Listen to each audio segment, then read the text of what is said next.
Welcome friends to another r/ProRevenge video. The admission cost for all these amazing stories and future videos on this channel are just to hit the like and subscribe buttons down below. That said, our first story of the day is by Redeye 1999.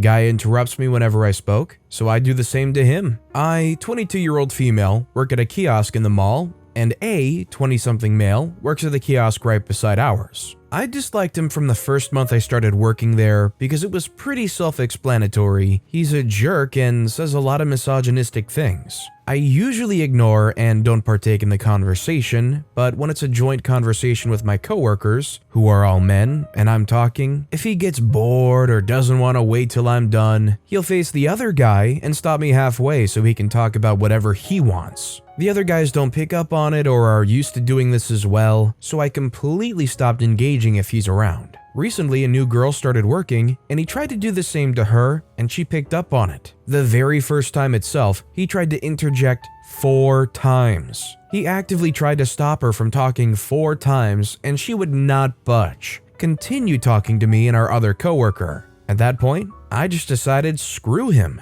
So now on, whenever he struts over to our kiosk to talk and he tries to talk to anyone, I interrupt him midway and start a new conversation or pull my coworker into doing a task. Every time without fail. It's enough to keep me content at work. We also don't let him get a word in when it's just the girl and me, and I full on ignore him if it's just me at the kiosk. Mini win. I mean, let alone the fact that this guy is misogynistic in doing it specifically to the women. Nobody likes to be part of a conversation and then just get talked over and whatever you were going to say gets ignored. It's giving me social anxiety flashbacks. If you were in a group conversation and you got talked over or ignored like that, would you call them out on it in front of everybody? Would you ask them about it after the fact? Or would you just kind of swallow it and let it go? All you lovely people down in the comments, let me know what you would do in that situation. Our next story is by Ratatouille is my dad. Roommate is disgusting, so I put her toothbrush in a poop-filled toilet. I, 24-year-old female, live in a 2-bedroom with my roommate, 26-year-old female, in a large city. We just moved in with each other 3 weeks ago, and it's been a disaster. We share a bathroom. She refuses to clean, and she's just generally gross. Every morning, she eats breakfast in the bathroom while she's on the toilet. Her breakfast is usually toast, so the crumbs get everywhere, on the floor, on the sink, and even on the toilet. This has attracted roaches, and we even found a dead mouse in the toilet last weekend. I found that she also has a hard time remembering to flush the toilet when she's done. So I'm often greeted with a toilet full of pee, poo, and even period blood one time. She also leaves 400,000 different makeup and skincare products on the small sink. So the only thing I can leave on there is my toothbrush. Every time she leaves the bathroom, my toothbrush somehow ends up on the dirty butt floor. I've had pieces of her hair stuck to it, crumbs from her breakfast, etc. After the approximately 10 times my toothbrush was pushed to the floor, I decided to just keep it in my room. I've asked her nicely to please try to not knock down my toothbrush, but she always lies and says it wasn't her. I also talked to her about the eating in the bathroom and not flushing, but nothing got through to her.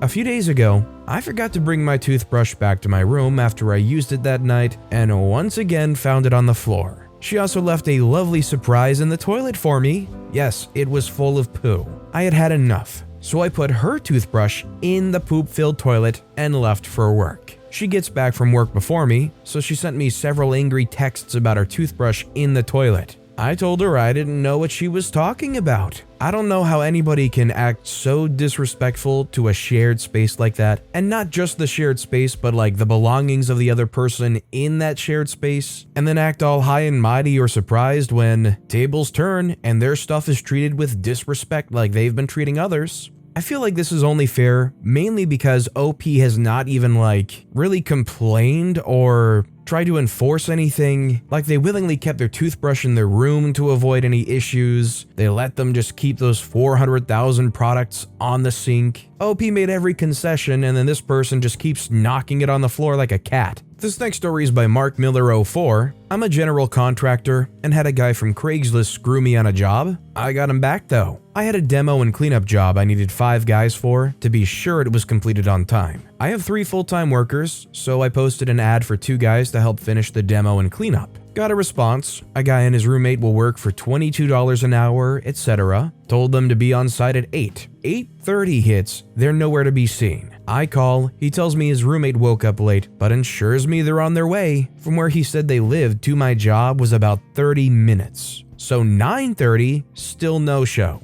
Call, he says they need to stop and get gas and a bite to eat. 10 a.m. hits, and at this point, I figure he's just messing with me, so I play into it. He never shows up. About 6 months later, need more help in another job, post an ad, and the same guy responds. I figure, I don't want him on my job, but I can mess with him. I give him an address in the hills and tell him to be there at 8. I fully expect that he pulls the same crap, so I just go about my day. Well, about 8:45, he calls me and is pissed because he was at that house at 8 and no one answered. Then he had to drive back down the hill about 30 minutes to get service to call me. I profusely apologize and tell him that I had to go to the lumberyard, but that I'm on my way back. So go back to the house and I'll be there in 45 minutes. 2 hours later, he calls me cussing me out. So worth it. I guess that's kind of the risk you take posting these Craigslist ads and just kind of hoping these guys show up. But yeah, the same guy flakes you for an entire day. I think it's fair if you flake on them for an entire day too. Just a little taste of their own medicine, especially considering their excuses weren't even excuses. Our next story is by Stretch Armstrong. Can you still cover my shift? I worked for Subway a while back and always took on people's shifts because people are lazy and I like money. One day, I got a call from a girl, I'll call her Gertrude, who I worked with at another store, asking me to cover her for the following day because she sprained her ankle. I was scheduled to work at the same time as her, but promised I'd do my best to find someone to cover for her. Unfortunately, the only person who wasn't working or unavailable was the biggest screw-up in the store. Karen seems fitting. I reached out to Karen, told her Gertrude's predicament, and that she was scheduled for a 6-hour shift, which followed mine. I told her I'd stay and cover her shift if she worked the 4-hour shift for Gertrude. I was actually surprised when Karen said yes. I called Gertrude back to tell her the good news, and all was well in the universe. The next morning, 2 hours before Gertrude's shift started, she called me all concerned, asking if I knew anyone else that could cover the shift. I asked her what happened to Karen, and she said Karen texted her saying she can't make it. I was pissed. I texted Karen and asked why she couldn't go, and she said she didn't have a ride. I told Gertrude, who then offered to pick Karen up and drop her back off. I texted Karen to tell her Gertrude was down to drive her, and all I got back was, "Nah, I'm good." I was so freaking mad, especially since I was the one who came up with the bright idea to give Karen any semblance of confidence. I apologized profusely, and Gertrude said she'd figure something out. Turns out, she ended up working for 2 hours on a jacked up ankle before her manager came in to send her home. When I was almost done with my shift, Karen texted asking, "Can you still cover my shift?" Any other day, I would have said yes without hesitation, but she made me look bad and made a poor girl go to work on her feet with a busted ankle. So I waited until a half hour before her shift started and responded, "Nah, I'm good." Karen shows up pissed as heck, and I didn't say a word to her. I sent Gertrude a screenshot of the convo, and she was super grateful and said I made her day. Does this make me an Avenger? Or a Revenger at least? Honestly, the pure audacity of some people to act like careless, well, jerks, and then turn around and be like, "Hey, so you know that thing you said you were gonna do for me? Even though I didn't help you out at all and kind of flaked on you, are you still gonna do that for me?" It's like, what do you think? No? You scratch your back and then you want me to scratch yours as well? It's not how it works. Our next story is by Man Has No Username. So you enjoyed criticizing my home, huh? This year for Christmas, we had my in-laws over for the very first time. We haven't lived here long, so the place still requires some prettying up and final touches. Anyway, as soon as mother-in-law steps over the threshold, she starts complaining and pointing out things which she doesn't like. The lights we chose, the front door, the kitchen, the tiles, practically everything. I pretended not to hear and carried on. A week later, they invited us over to their 50-year-old home. Surprise! The last time the wall saw a lick of paint, Nixon was still president, Germany had a really big wall which would have made Trump proud, and hard drives were the size of cars. Mold and cobwebs everywhere, broken tiles, torn curtains, you name it. That was a fun short 8-minute tour where I pointed out everything which is wrong in a really concerned for their health and safety voice. I mean, mold can kill you, as a certain Mr. Dwight Schrute taught us. And broken tiles can trip you up, can't they? See, what I don't really understand here is why are these people coming into OP's house and saying, oh, look at this, oh, look at that needs repairing, that should do with a facelift or a repair,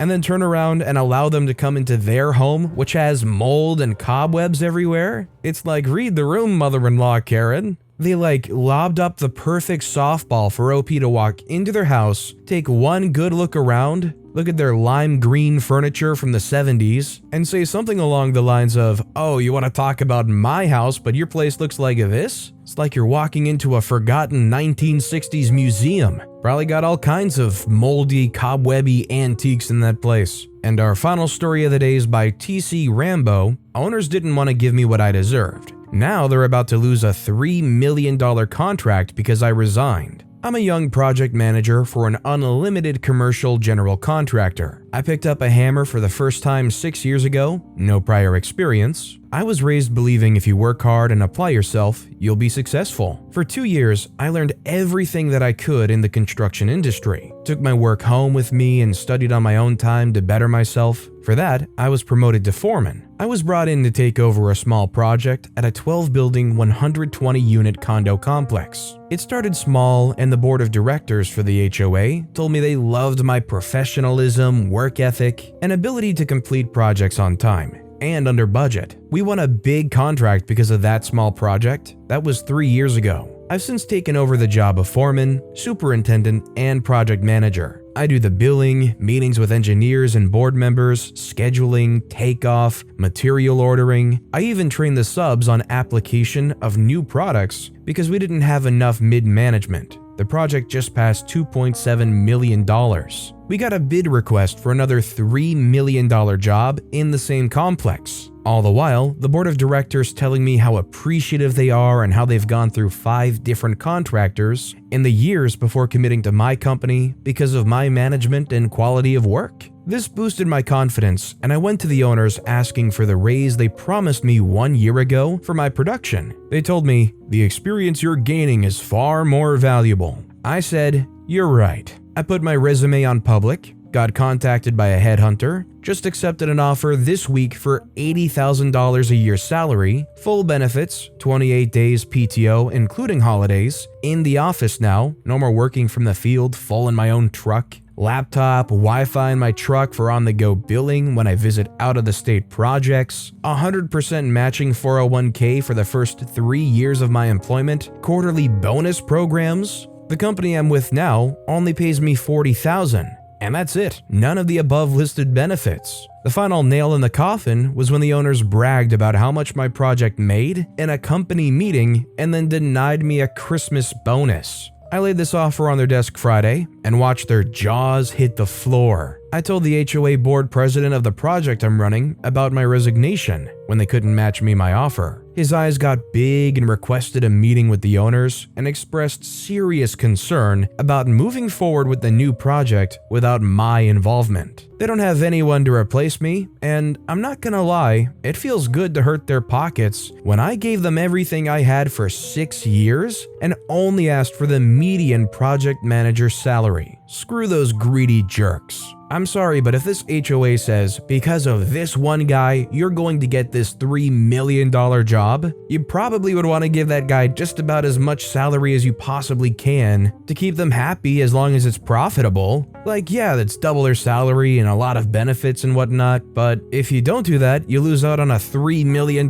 project. And probably future work with these people too. Seems like a no-brainer, but I guess they can't affect their bottom line too much, even though it's going to affect their bottom line big time. But with that being said, that's all the time we have for today. So of all these stories I've read today, which is your favorite and why? Let me know in the comments down below. And if you haven't yet, if you could like and subscribe, that would mean a lot to me. Whatever you do, whether it's liking, subscribing, turning notifications on, all of it helps grow this channel, and I appreciate the heck out of it. So until next time, I'll see you all tomorrow with some more stories.